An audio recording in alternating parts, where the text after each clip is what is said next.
कल अपन ने ये चैप्टर को पढ़ लिया था, जय सुर भारती चैप्टर को। तो इसके बारे में आपको सब समझ में आ गया होगा।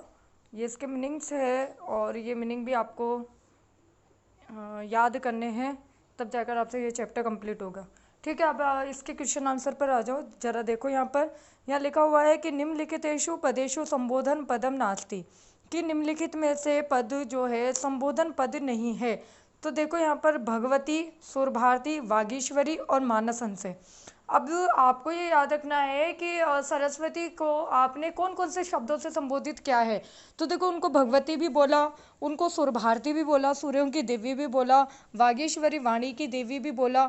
ठीक है, तो ये सब उनके लिए ही संबोधन पद है। लेकिन मानस हंस, यहाँ पर मान सरोवर हंस नहीं है, तो मानस हंस ये संबोधन पद इसमें नहीं है।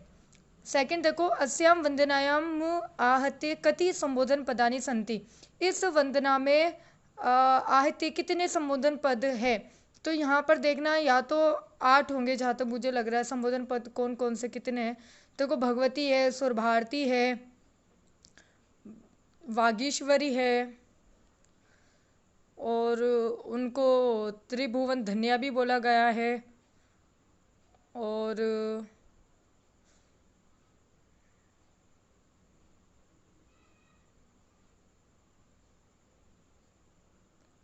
ललित कलामयी बोला गया है, ज्ञान विभामयी बोला गया है, वीणा पुस्तक धारिणी बोला गया है उनको।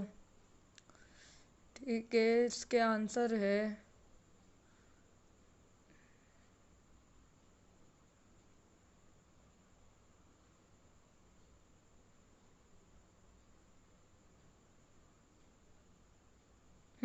तो यहाँ पर 10 वंदना, इस वंदना में 10 संबोधन पद से उनको संबोधित किया गया है। इस गीता में कस्या वंदना विधीयते, इस इस गीत में कस्या वंदना, किस वंदना के बारे में बताया गया। तो देखो, वाग्देव्य, वाणी की देवी के लिए, दुर्गा के लिए, भारत माता के लिए, या ललित कला के लिए। तो यहाँ पर वाग्देव्य आएगा, वाग्देवी के लिए वंदना की गई है। वागीश्वरी, इसका संधि विच्छेद आपको करना है, तो वाक प्लस ईश्वरी होगा। अब यहाँ पर देखो कौन सा वाला आएगा, क्योंकि ईश्वर जो शब्द होता है उसमें बड़ी ई की मात्रा आती है, तो वाक प्लस ईश्वरी, ये अ वाला इसमें होगा। हाँ, इसमें वाक प्लस ईश्वरी वागीश्वरी होगा। और इसमें जसत्व संधि है, मतलब पहले वर्ण का तीसरा वर्ण हो जाता है, क का ग हो जाता है। आगे लघुत्तरात्मक क्वेश्चन है कि जय जय है भगवती सुर भारती इत्यस्य गीते रचयिता का अस्ति, इसके रचयिता कौन है। तो इसके रचयिता डॉक्टर हरिराम आचार्य हैं। कति काव्य रसा संति, काव्य रस कितने होते हैं? काव्य रस 7 होते हैं। उनमें से 3 रसों के बारे में बताना आपको। तो श्रृंगार रस होता है, वीर रस होता है, और एक मैं आपको बाद में बता दूंगी। ठीक है, श्रृंगार है, वीर है, और अच्छा ठीक है, अभी ध्यान नहीं आ रहा, लेकिन आपको बाद में बता दूंगी। मानस हंस इत्यस्य की किम अर्थद्वयम कर्तुम शक्यते, कि मानस हंस के आप कौन कौन से 2 अर्थ कर सकते हो। तो मानस हंस में आप, एक तो है मानसरोवर का हंस, और एक मानस हंस मतलब मन रूपी हंस। तो इसके 2 अर्थ है। एक तो मानस हंस, मानस का 2 अर्थ निकलेगा, एक तो मन और एक निकलेगा मानसरोवर। सित पंकजम इत्यस्य पर्याय शब्द त्रियम लिखन्तु। सित पंकजम मतलब होता है सफ़ेद कमल, तो आपको इसमें आप श्वेत कमलम लिख सकते हो, और इसके अलावा आप श्वेत श्वेत सित पंकजम, श्वेत कमलम कर सकते हो, श्वेत पंकजम कर सकते हो, और जो कमल का जो पर्यायवाची होगा उसमें आप श्वेत लगा देना। इसके 3 शब्द हो जाएंगे। ठीक है, और इनसे आपको कोई मतलब नहीं है। आसीना बहु विमले, ये आपको हिंदी भाषा में अनुवाद आपको करना है ही सही, और संस्कृत व्याख्या भी आपको करनी है। तो ये संस्कृत व्याख्या जब सिखाई जाएगी तब देखेंगे इसको। अब आपका है दूसरा पार्ट है। दूसरे पार्ट के आपको मैं मीनिंग बता दूं, या आपके दूसरे पार्ट के मीनिंग है। इसका स्क्रीनशॉट मैं ले लेती हूँ, और आपको भी इसका स्क्रीनशॉट में सेंड कर दूंगी।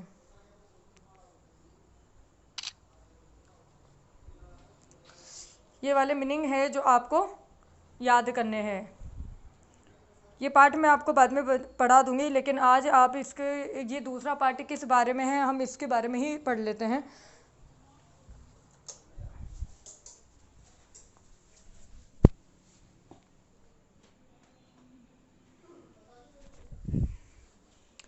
नीति कथा साहित्य हितोपदेश अन्यतम ग्रंथ। नीति कथा साहित्य में हितोपदेश अन्यतम ग्रंथ है। हितोपदेश अन्यतम ग्रंथ है।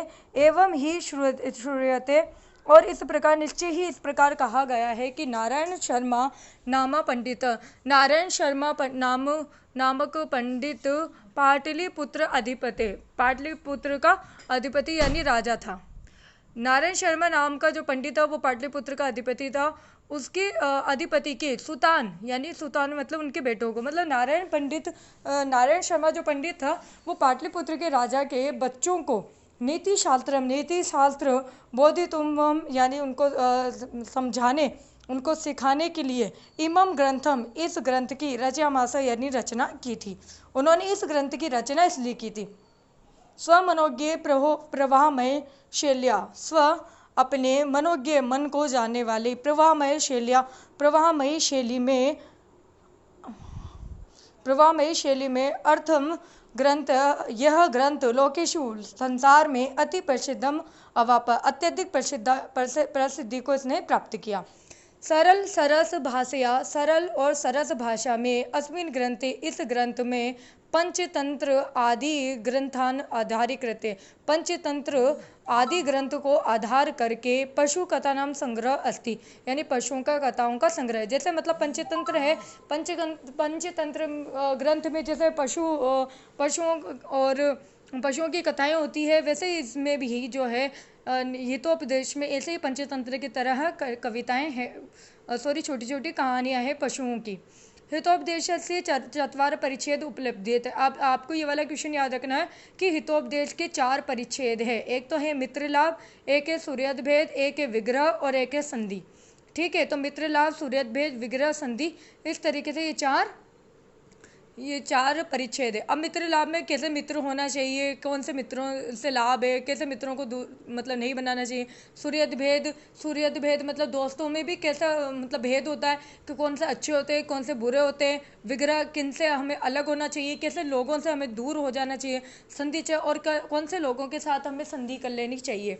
ये हम इसमें ये 4 परिच्छेद है।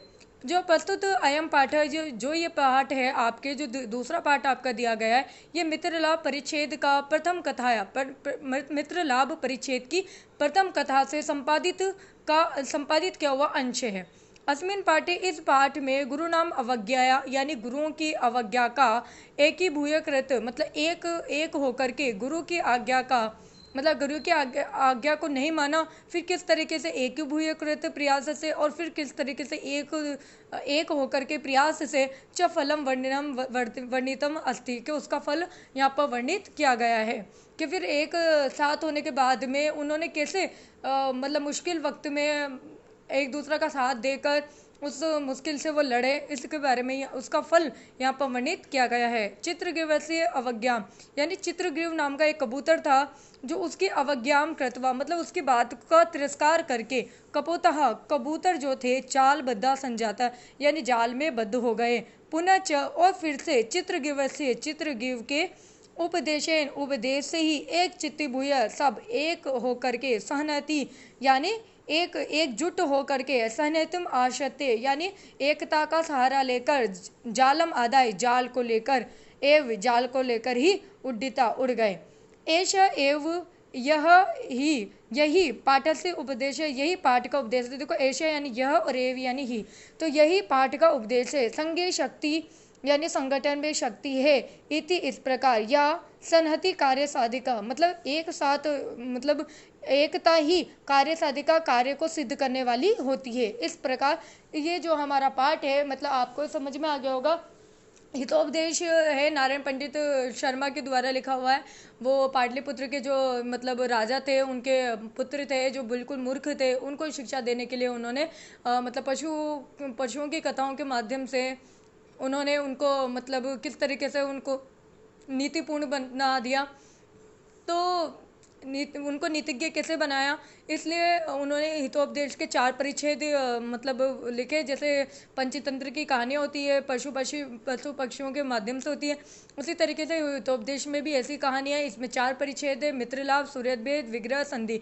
और जो आपका पाठ है वो मित्रलाभ से लिया गया है, और मित्रलाभ की पहली कहानी से लिया गया है, जिसमें चित्रगुप्त नाम का कबूतर रहता है, और वो पहले हर चीज़ के लिए मना कर देता है कि ऐसा नहीं करना है, लेकिन उसकी गुरु के आज्ञा का वो बात नहीं मानते हैं, और फिर उसके बाद में वो कैसे जाल में बंध जाते हैं, फिर एक होकर के कैसे वो जाल को लेकर उड़ जाते हैं, उसके बारे में यहाँ पर बताया गया है। और इस पाठ का ये उपदेश है कि संगठन में ही शक्ति होती है, अर्थात अगर हम एकजुट होकर एकता में रहे तो वही कार्य को सिद्ध करवाने वाली होती है। कल हम इस पाठ के बारे में पढ़ेंगे। कुछ परेशानी हो आपको तो बता देना।